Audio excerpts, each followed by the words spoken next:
जागे समागे जय जय भुजगारा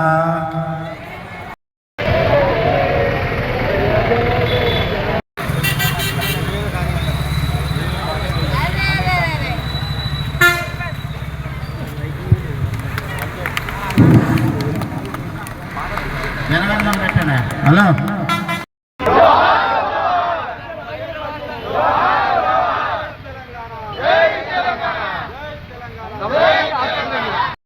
జై తెలంగాణ అంత చేతులు లేపాలి అందరూ జై తెలంగాణ జై తెలంగాణ కేసీఆర్ గారి నాయకత్వం కేసీఆర్ గారి నాయకత్వం పోలిశెట్టి రామదాస్ గారి నాయకత్వంలో ఇక్కడ నాన్ముల్కి ఇక్కడ ఎవరైతే ఇతరులు వచ్చారో వాళ్ళకి వ్యతిరేకంగా ఈ యొక్క తెలంగాణ ఉద్యమాన్ని మొదలుపెట్టి పాల్వంచలో దాన్ని ముందుకు తీసుకుపోయి ఖమ్మంలో నిరాహార దీక్ష చేసి రాష్ట్ర వ్యాప్తం చేసి ఈ యొక్క తెలంగాణ రాష్ట్రం రావడం కోసం ఆద్యుడు ఇక్కడున్న పోలిశెట్టి రామదాసు ఈ యొక్క తెలంగాణ రాష్ట్రానికి అతను ఆద్యుడు. ఆ విషయాన్ని మనం మర్చిపోవద్దు. అటువంటి వ్యక్తి మన ఇళ్ల నుంచి ఉండడం మన గర్వకారణంగా కూడా భావించాలి. ఈ క్రమంలో అనేక ఉద్యమాలు అనేక కార్యక్రమాలు నడిచిన తర్వాత 1999 వరకు కూడా ఈ యొక్క కార్యక్రమం ఉద్యమం ముందుకు పోని పరిస్థితుల్లో మన నత్తనడకగా నడుస్తున్న సందర్భంలో కేసీఆర్ గారు మన తెలంగాణ రాష్ట్ర సాధన కోసం కంకణ బద్దులై ప్రతి పల్లె ప్రతి గ్రామం ప్రతి పట్టణం ప్రతి ఒక్క నీటి వనరులన్నింటినీ కూడా పాదయాత్ర చేసి అన్ని పరిశీలించి తెలంగాణ రాష్ట్రం వస్తే తప్ప ఈ తెలంగాణ ప్రజలకి న్యాయం జరగదనే ఉద్దేశంతో కేసీఆర్ గారు ఉద్యమ నేతగా మన ముందుండి తెలంగాణ రాష్ట్రం మొత్తాన్ని తన ముందు ఉండి వెనుక నడిపించుకొని ఈ యొక్క రాష్ట్ర సహకారం కోసం ప్రయత్నం చేయడం జరిగింది.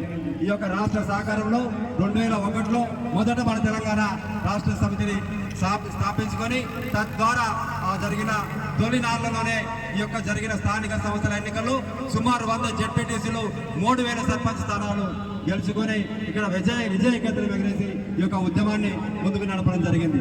ఆ తర్వాత జరిగిన ఎన్నికల్లో కాంగ్రెస్ పార్టీతో మనం కలిసి ఆ రోజు 26 స్థానాలు ఏకదాటిగా మనం తెలంగాణ ఉద్యమకాన్ని గెలిపించుకోవడం జరిగింది.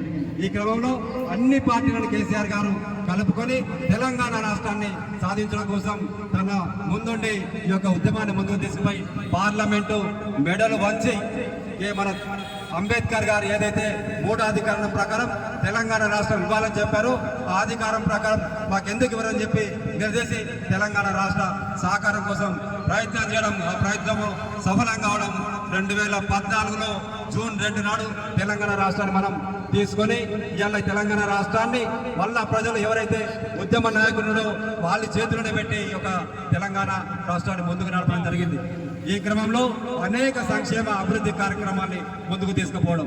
ఆ రోజు తెలంగాణ వచ్చినాడు అంతకు ముందున్న పాలకులు ఇక్కడ కరెంటు ఉండదు, ఆ తీగల మీద బట్టలు వేసుకోవాలని చెప్పింది. కానీ అన్నతి కాలంలోనే కేసీఆర్ గారు అధికారంలోకి వచ్చిన 6 నెలల్లోనే 24 గంటల కరెంటు ఇచ్చిన ఘనత కేసీఆర్. అలాగే మనకు సంబంధించిన గోదావరి కృష్ణా జలాల్ని సద్వినియోగపరచుకోవడంలో కేసీఆర్ గారు సఫలీకృతం కావడం, కాళేశ్వరం మేడిగడ్డ తదితర ప్రాజెక్టులను కూడా కట్టి ఈ యొక్క తెలంగాణ రాష్ట్రాన్ని సుభిక్షంగా ఉంచడం కోసం ఇక్కడ మన యొక్క వ్యవసాయాన్ని ముందుకు తీసుకుపోవడం, అభివృద్ధి చెందిన విధంగా తీసుకుపోవడం, మన దేశంలోనే అత్యధికంగా వరి పండించే రాష్ట్రంగా అనతి కాలంలో తీసుకొచ్చిన ఘనత కేసీఆర్ గారి అన్న విషయం మర్చిపోకూడదు. అలాగే విద్యుత్తుకు సంబంధించి అనేక కొత్త ప్రాజెక్టులు ఏర్పాటు చేసింది. భద్రాద్రి ప్రాజెక్టు, యాదాద్రి ప్రాజెక్టు, తద్వారా మన దగ్గర ఉన్న 6-7 మెగావాట్ల విద్యుత్ని ఇవాళ 16,000 నుంచి 24,000 మెగావాట్ల విద్యుత్ తీసుకొచ్చే విధంగా కేసీఆర్ గారి నాయకత్వంలో ఈ 10 సంవత్సరాలు తీసుకురావడం జరిగింది. అనేక అభివృద్ధి కార్యక్రమాలు, సంక్షేమ కార్యక్రమాలు తీసుకొచ్చి సుభిక్షంగా ఉన్న రాష్ట్రంలో కొంతమంది లేకపోతే ఇతర పార్టీలు అధికారం కైవసం చేసుకోవడం కోసం రకరకాల పథకాలు పెట్టి 6 పథకాలని ఈ పథకాలని భవ్యపెట్టి ఇవాళ అధికారంలోకి రావడం జరిగింది.